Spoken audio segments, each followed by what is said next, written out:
In the shadow of towering cathedrals and amid the clamour of medieval marketplaces, one question burned in the heart of a single man. How could the truth of the gospel pierce the veil of heresy that shrouded southern France?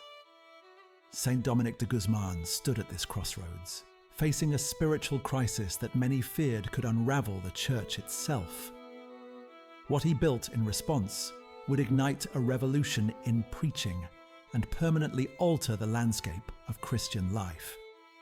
Born in the late 12th century in the rugged hills of Castile, Dominic entered the priesthood young, his days marked by quiet discipline and steady, unwavering faith. By 1203, he journeyed to southern France with his bishop, Diego of Osma, on a mission connected to papal concerns in the region. There they encountered the Albigensians, often called Cathars, whose dualistic beliefs rejected the material world as evil and drew thousands into their austere movement. Dominic saw not faceless enemies, but souls adrift, hungry for a light they could trust. These encounters forged him. While others turned to crusades and swords, Dominic chose words as his weapon. He preached tirelessly, debating heretical teachers in town squares and castle halls, living among the poor with a single cloak and no possessions.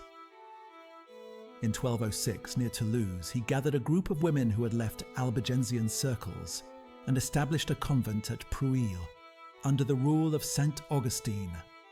This small community of nuns became his first foundation, a hidden furnace of prayer sustaining his public preaching. Yet the spread of heresy continued. Dominic realized that itinerant preaching demanded more than isolated efforts. It required a structured order of learned men, mobile yet rooted in study and poverty. By 1214, Dominic had drawn a handful of companions around him in Toulouse. They lived simply, begging for bread and devoting long hours to scripture, prayer, and theological reflection. Bishop Fulquez, who then held the local see, granted them a house donated by a citizen named Peter Saylor. There, Dominic imposed the Augustinian rule, blending monastic rigor with freedom for mission. Preaching for the salvation of souls became their clear purpose.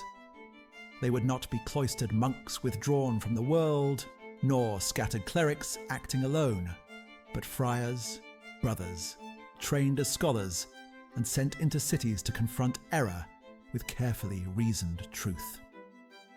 The pivotal moment came in 1215, the year of the Fourth Lateran Council. Dominic and Bishop Fulquez travelled to Rome, moving through crowds of bishops, abbots, and envoys gathered under Pope Innocent III to reform and strengthen the Church.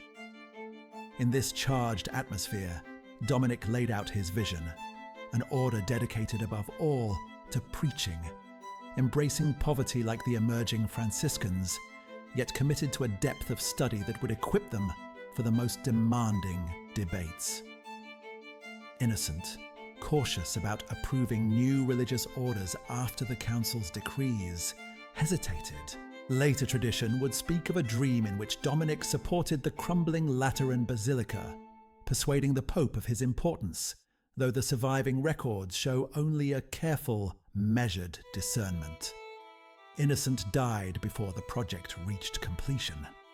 Dominic did not abandon his hope.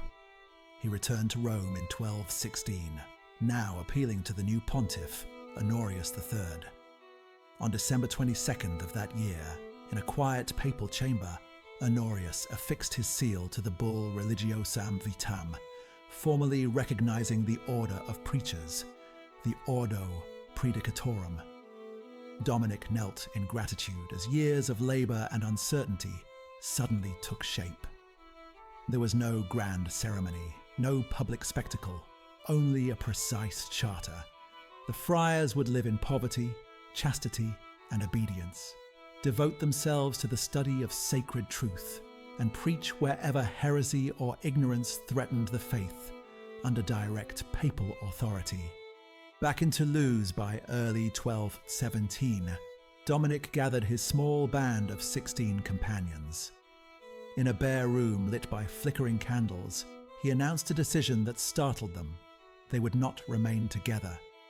4 would go to Paris, the intellectual heart of Europe, to immerse themselves in scripture and theology at the university. Others would be sent to Spain and to Bologna, centres of law and learning. Go, he urged them, scatter like seeds on the wind, study, pray, preach. They embraced poverty without reserve, no endowments, no landed wealth, relying on alms to sustain their mission. This scattering was not a retreat, but a calculated expansion, turning scholars into apostles and classrooms into training grounds for evangelization. Challenges mounted quickly. In Toulouse, memories of crusade and conflict left many wary of new religious figures. Some locals eyed the friars with suspicion. Heretical groups mocked their begging and questioned their motives. Dominic answered not with force, but with unrelenting effort. Daily sermons, public disputations, and patient instruction. In open debates, he confronted Cathar dualism, insisting that the material world, though wounded by sin, was not evil in itself, but capable of bearing God's grace. At the same time, he drafted the primitive constitutions, early statutes that bound the friars to communal life, rigorous formation, and regular chapters for shared governance. By 1218, priories had begun to appear in key cities. In Bologna, the arrival of Reginald of Orléans, a gifted canon who joined after a powerful spiritual experience, drew in more university-trained men and strengthened the order's intellectual core. At the heart of Dominic's innovation was a simple conviction: education could be a form of spiritual weaponry. Each priory was to include a studium, a house of studies, where friars would engage deeply with scripture, theology, and philosophy. They read the Fathers of the Church and wrestled with the newly recovered works of Aristotle, preparing themselves to answer subtle arguments and persistent doubts. Dominic moved among them, correcting manuscripts, listening to practice sermons, and urging clarity and charity in equal measure. Companions later recalled his intensity in debate and his gentleness with penitence. A man who could dismantle an argument with precision, yet weep in prayer for those he sought to convert. Not everyone welcomed this new force in the church. Some bishops and local clergy resented the presence of papal friars who preached across diocesan lines and drew crowds in urban centres. Dominic spent his final years travelling constantly, from Spain to Italy and back again, seeking to ease tensions, secure stable houses, and guide his growing order. In 1220, at the first general chapter in Bologna, he and his brothers confirmed the centrality of study and preaching and set patterns of governance that would endure. The number of friars had grown to around 60, spread across several regions, yet Dominic continued to insist on simplicity of life. He refused personal honours, discouraged any cult of personality, and resisted elaborate memorials. The strain of ceaseless travel and labour took its toll. Dominic's health began to fail, weakened by fevers and the hardships of the road. In early August 1221, in the priory at Bologna, he lay dying among his brothers. His final words were simple and direct: have charity, guard humility, possess voluntary poverty. On August 6th, he died at about 49 years of age and was buried without ostentation. Within little more than a decade, in 1234, he was canonized, and his remains were later placed in a more prominent tomb as devotion to him spread. The order he founded grew with astonishing speed. By the time of his death, provinces already stretched across Europe, with hundreds of friars in dozens of houses. Their preaching played a significant role in weakening Albigensian influence in regions like Toulouse, where public disputations and steady pastoral work gradually reclaimed many communities. In the universities, Dominican scholars soon emerged as leading voices. Figures such as Albertus Magnus and, above all, Thomas Aquinas would shape Christian thought for centuries, articulating a synthesis of faith and reason that drew heavily on the intellectual foundations Dominic had insisted upon. In later generations, some members of the order would be entrusted with roles in inquisitorial processes, a development that grew out of their reputation as trained preachers and theologians. Dominic himself, however, had relied on persuasion, example, and patient argument rather than coercion.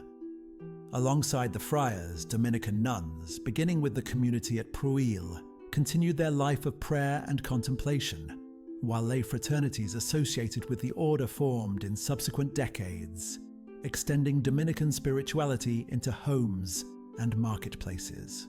From Europe, Dominican missions eventually reached other continents, carrying with them the same blend of poverty, study, and preaching that had defined the order from its birth. Their black and white habit became a familiar sign of learned ministry, their schools and studia contributing to the intellectual currents that would help shape later medieval and Renaissance thought. All of it traced back to that first burning question in a land troubled by heresy: how to bring the gospel to hearts confused by competing claims to truth. Dominic's answer was neither retreat nor violence, but a new kind of religious life. Mobile, educated, poor, and utterly devoted to preaching. His legacy endures wherever friars, nuns, and lay Dominicans still open scriptures, mount pulpits, and teach in classrooms, convinced that truth, patiently and clearly proclaimed, can still pierce any veil. If you enjoyed this video, please consider subscribing. Make sure to leave a comment with who you want covered next.